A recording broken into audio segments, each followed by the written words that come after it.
अलीगढ़ की जनता के हाथ में प्रत्याशियों की किस्मत के ताले की चाबी है। यही जनता किसी एक उम्मीदवार की किस्मत का ताला खोलेगी और बाकी प्रत्याशियों का मुकद्दर 17वीं लोकसभा के चुनाव में 5 सालों के लिए लॉक हो जाएगा। जनता के इसी मूड मीटर को जानने के लिए रिपब्लिक भारत संवाददाता वैभव चल पड़े अलीगढ़ संसदीय क्षेत्र को बारीकी से जानने। अलीगढ़ शहर अलीगढ़ मुस्लिम यूनिवर्सिटी और शिक्षा के केंद्र के रूप में दुनिया भर में मशहूर है। ये शहर अपनी प्राचीन विरासत के लिए भी जाना जाता है। भले इस क्षेत्र को मुस्लिम बाहुल्य क्षेत्र माना जाता है, लेकिन 1957 के बाद से आज तक यहाँ से एक भी मुस्लिम उम्मीदवार के हाथ जीत नहीं लगी है। 2019 में भी यहाँ के लोगों ने बीजेपी के सतीश कुमार गौतम को भारी मतों से विजयी बनाया था। इस बार भी पार्टी ने इस सीट से सतीश गौतम पर ही दांव खेला है।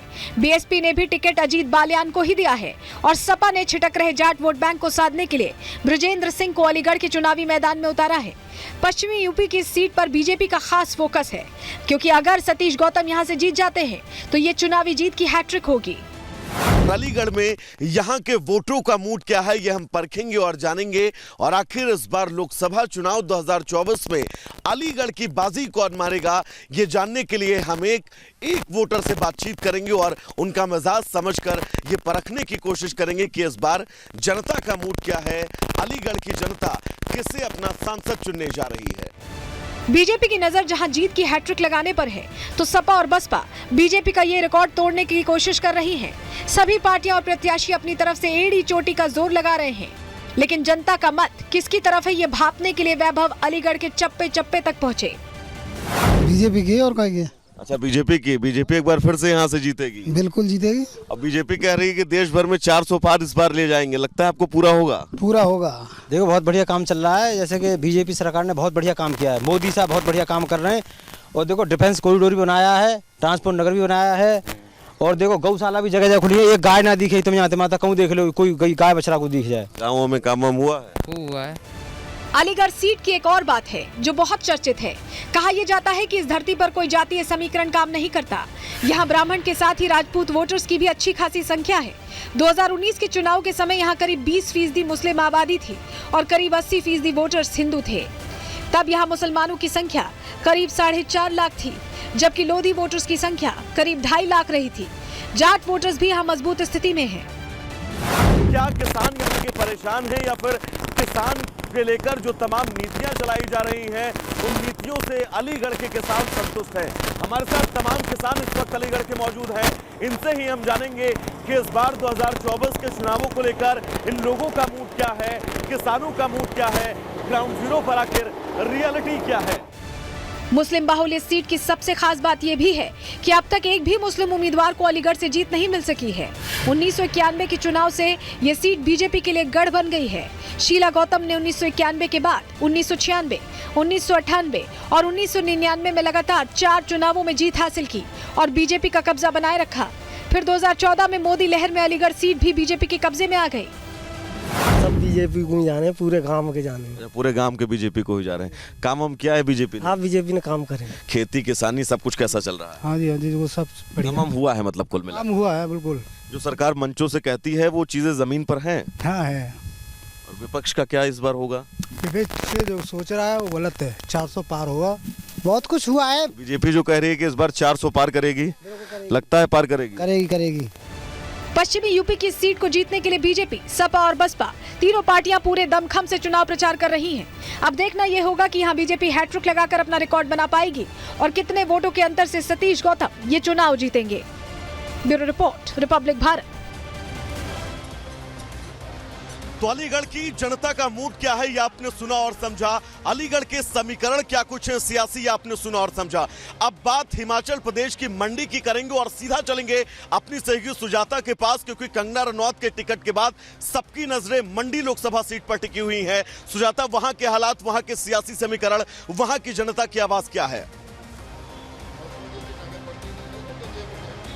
बिल्कुल वैभव, देखिए मैं हिमाचल प्रदेश में यहाँ मौजूद हूँ। 4 यहाँ सीटें हैं लोकसभा की, लेकिन एक सीट मंडी की सीट हॉट सीट बन गई है क्योंकि यहाँ से प्रत्याशी बन गई हैं क्वीन कंगना। लेकिन क्वीन कंगना जब से आई है तब से कंट्रोवर्सी हाई हो गई है। कुछ कंट्रोवर्सी जो पिछले दिनों में हुई है उसकी हम बात करते हैं। सबसे पहले आरोप लगाया गया कि कंगना बीफ खाती है। उससे पहले उन पर अभद्र टिप्पणी की गई, अश्लील टिप्पणी की गई। उसके बाद बात हुई छोटा पप्पू की, शक्ति के अपमान की भी बात हुई और इसी तरह की सियासत लगातार आगे बढ़ती ही जा रही है। तो अभी तक आमतौर पर हिमाचल की जो सियासत है वो थोड़ी ठंडी मानी जाती है, लेकिन जब से बीजेपी ने अपना उम्मीदवार बना लिया है कंगना को, ये सीट हॉट सीट बन गई है और इसको लेकर लगातार विवाद हो रहा है, बवाल हो रहा है। हर रोज नए नए बयान सामने आ रहे हैं।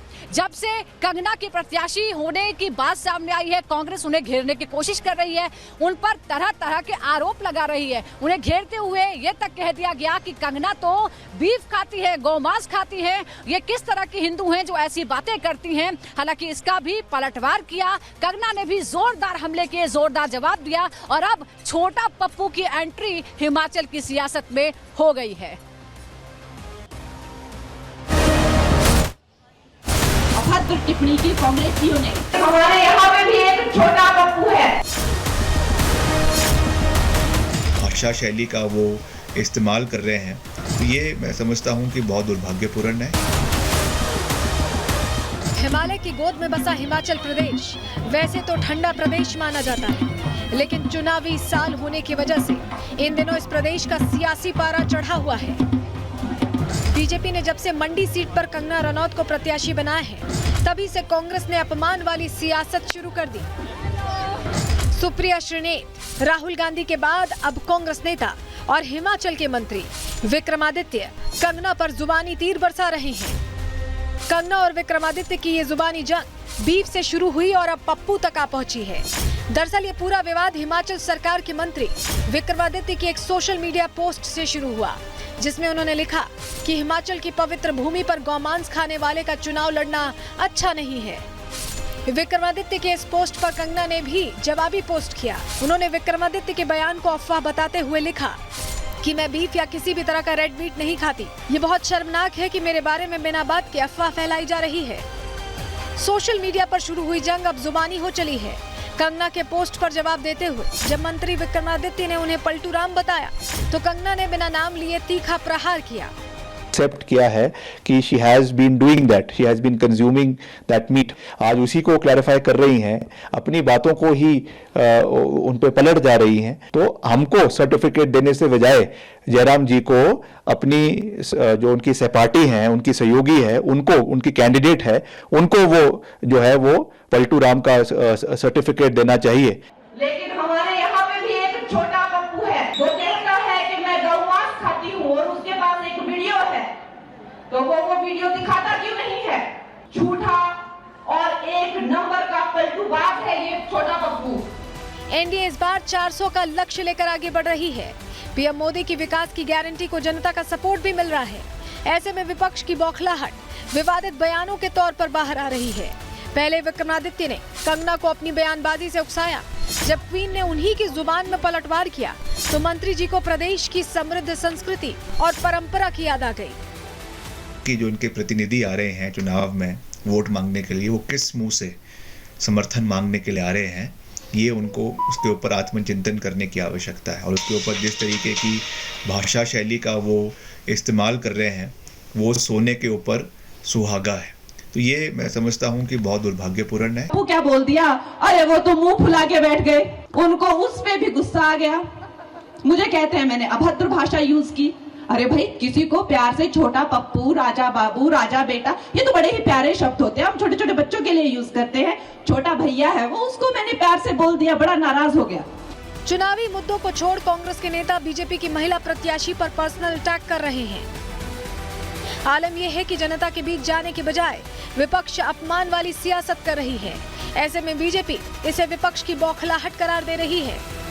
कंगना जी के नाम से उनको वो फोबिया हो गया है, हार का डर हो गया है, उस नाते ऐसे बौखलाहट में ऐसे बयान दे रहे हैं। मंडी लोकसभा सीट पर कंगना की एंट्री ने सियासी तापमान को गर्म कर दिया है।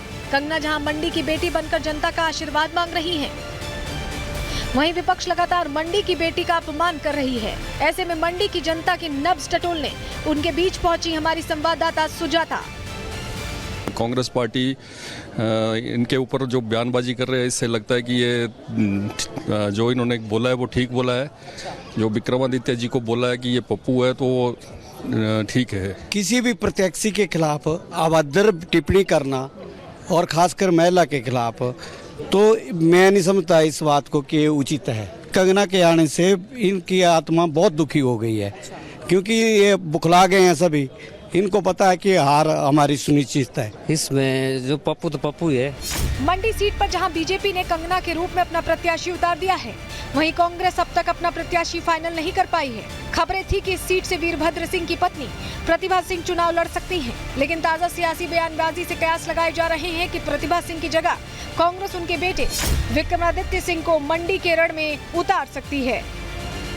Bureau report, Republic Bharat.